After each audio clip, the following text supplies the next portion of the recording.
Hello প্রিয় শিক্ষার্থীরা, আসসালামু আলাইকুম। আশা করি তোমরা সবাই ভালো আছো।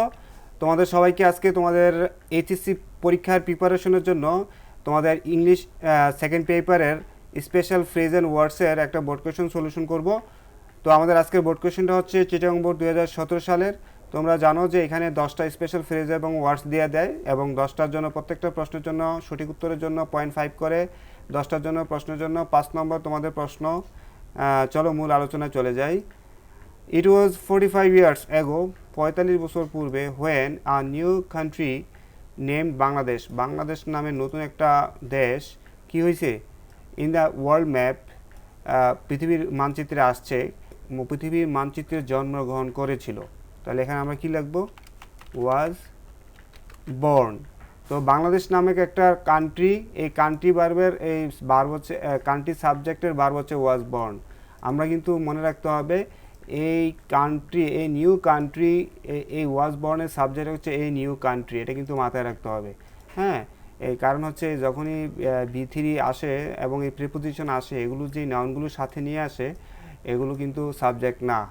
ওয়ার্ল্ড ম্যাপ, ম্যাপ জন্মগ্রহণ করছে না কান্ট্রি জন্মগ্রহণ করছে? ম্যাপ জন্মগ্রহণ করছে। যাই হোক, আমার কাজ হচ্ছে স্পেশাল ফ্রেজ বসানো। তো কোনো দেশ জন্মগ্রহণ করলে, কিছু জন্মগ্রহণ করলে ওয়াজ বর্ন বসাই আমরা। তো এখানে ওয়াজ বর্ন হবে। কীভাবে জন্ম করছে? At the cost of million of lives, life মানে জীবন, লক্ষ লক্ষ মানুষের জীবনের বিনিময়ে, ত্যাগের বিনিময়ে।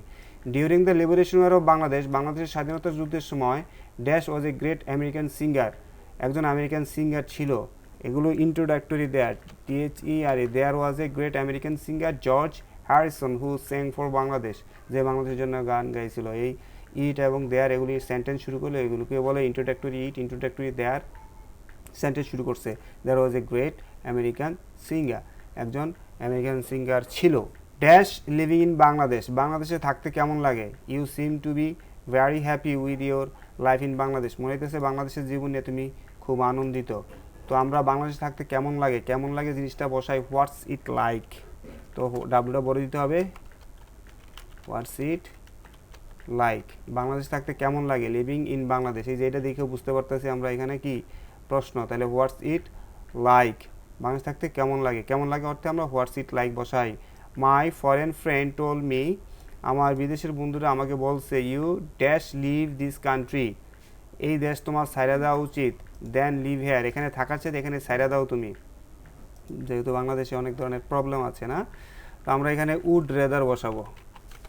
উড রেদার কেন বসাইবো? এই যে দেন আছে, দেন থাকার কারণে দুইটার মধ্যে একটা, লিভ কান্ট্রি, দেশ ছাড়বা না এখানে থাকবা। তো আমি কোনটা প্রেফার করছি? এই দেশ ছেড়ে যাওয়া। কারা প্রেফার করছে? আমি প্রেফার করছি। ইনফ্যাক্ট মাই ফরেন ফ্রেন্ডসরা প্রেফার করছে যে আমি would rather live this country, বরং আমি এই দেশ ছাড়ে চলে যাওয়া উচিত। তো প্রেফারেন্সটা কিসের মধ্যে থেকে হচ্ছে? লিভ দেয়ার, এখানে থাকার চাইতে চলে যাওয়া উচিত। অর্থাৎ কোনো কিছু থেকে কোনো কিছু যদি প্রেফার করি তখন আমরা উড রেদার ব্যবহার করি। তো in reply I replied this is my motherland, বলছে না এটা আমার মাতৃভূমি। ওকে, তারপর আছে ইন 1971, 1971 সালে the Pakistani army did terrible atrocities, terrible অত ভয়ঙ্কর, অ্যাট্রোসিটি তো নৈরাজ্য করেছিল, অ্যাগেনস্ট দ্য বাংলাদেশিদের বিরুদ্ধে। পাকিস্তান ড্যাশ অ্যাপোলোজাইজ, পাকিস্তানের ক্ষমা চাওয়া উচিত ফর দিস টু বাংলাদেশ, বাংলাদেশের কাছে এই জন্য ক্ষমা চাওয়া উচিত। উচিত অর্থে আমরা এখানে কোনটা ব্যবহার করব? উচিত অর্থে আমাদের এখানে has to, Pakistan has to দিব আমরা। পাকিস্তান হ্যাজ টু অ্যাপোলাইজ, পাকিস্তানের ক্ষমা চাইতে হবে ফর দিস, এই জন্য, টু বাংলাদেশ, বাংলাদেশের কাছে।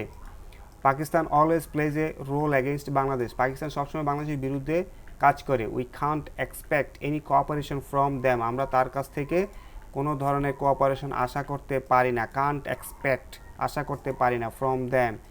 Late alone apology, let alone apology, ক্ষমা, তারা যে ক্ষমা চাইবে এটা তো দূরের কথা, তাদের কাছ থেকে কোনো ধরনের কোঅপারেশনই আমরা আশা করতে পারি না। দ্য এলিমেন্টস অফ, তো আমরা লেট অ্যালন কখন ব্যবহার করি? লেট অ্যালন তো হচ্ছে প্রশ্নই উঠে না অর্থে, অর্থাৎ কোঅপারেশন তো প্রশ্নই উঠে না, তারা তো ক্ষমাই চাবে না এরকম অর্থে, বা কোঅপারেশন তো দূরে থাক, তারা তো ক্ষমাই চায় না এরকম অর্থে। আমরা একটা এক্সাম্পলও তো দিতে পারি, যেমন বলতে পারি I cannot buy a mobile let alone an iPhone, আমি তো মোবাইলই কিনতে পারি না, নর্মাল মোবাইল, আমরা আইফোন কিনবো কীভাবে?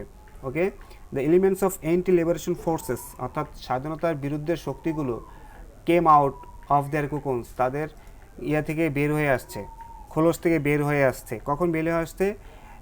The father of the nation Bangabandhu Sheikh Mujibur Rahman was kill, যেই মাত্র বঙ্গবন্ধু শেখ মুজিবুর রহমানরে 1975 সালের 15 আগস্ট মেরে ফেলছে। তাহলে যেই মাত্র অর্থে আমরা কি বসাই? as soon as the father of the nation Bangabandhu Sheikh Mujibur Rahman was kill, যেই মাত্র বঙ্গবন্ধু শেখ, যেই মাত্র অর্থে আমরা as soon as বসাই।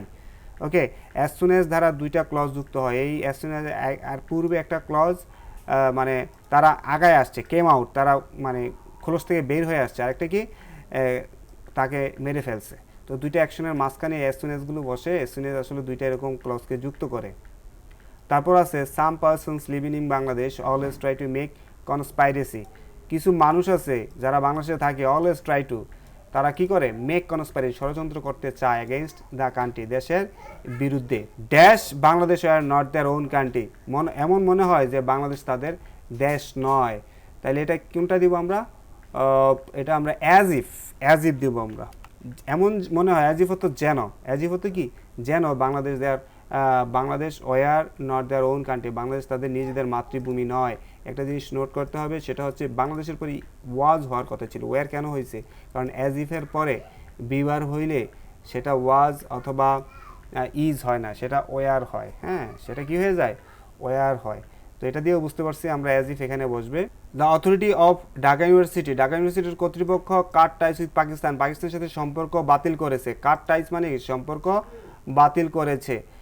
Dash the government of Bangladesh take initiatives to cut off diplomatic relation with Pakistan, বলছে বাংলাদেশ সরকারেরও কি পাকিস্তানের সম্পর্ক কেটে ফেললে কেমন হয়, এরকম অর্থে। তো আমরা বসাবো হোয়াট ইফ, কেমন হয় যদি বাংলাদেশ সরকারও এরকমভাবে সম্পর্ক কেটে ফেলে, পাকিস্তানের সাথে সম্পর্ক মানে বাদ দিয়ে দেয়। তারপর হবে টিচার লার্নার্স, স্যার বলতেছে প্রিয় শিক্ষার্থীরা মানে প্রিয় ছাত্ররা, dash the national flower of Bangladesh dash, বাংলাদেশের জাতীয় ফুল দেখতে কেমন, দেখতে কেমন অর্থে আমরা বলি what does the national flower of Bangladesh look like. তো আমরা আমাদের এটাই বাকি আছে যে Bangladesh what does look like. তো এরকম যদি দুইটা থাকে, what does dot look like, তখন আমরা কিন্তু এটা বসায় দিতে পারি সহজেই। এটা একটা ইজি পিকিং। প্রিয় শিক্ষার্থীরা, আশা করি ক্লাসটি তোমাদের ভালো লেগেছে। যদি তোমাদের আমার ক্লাস ভালো লাগে, অবশ্যই আমার চ্যানেলটিকে লাইক দিবে, সাবস্ক্রাইব করবে, শেয়ার করবে। সবাই ভালো থাকবে। আল্লাহ হাফেজ।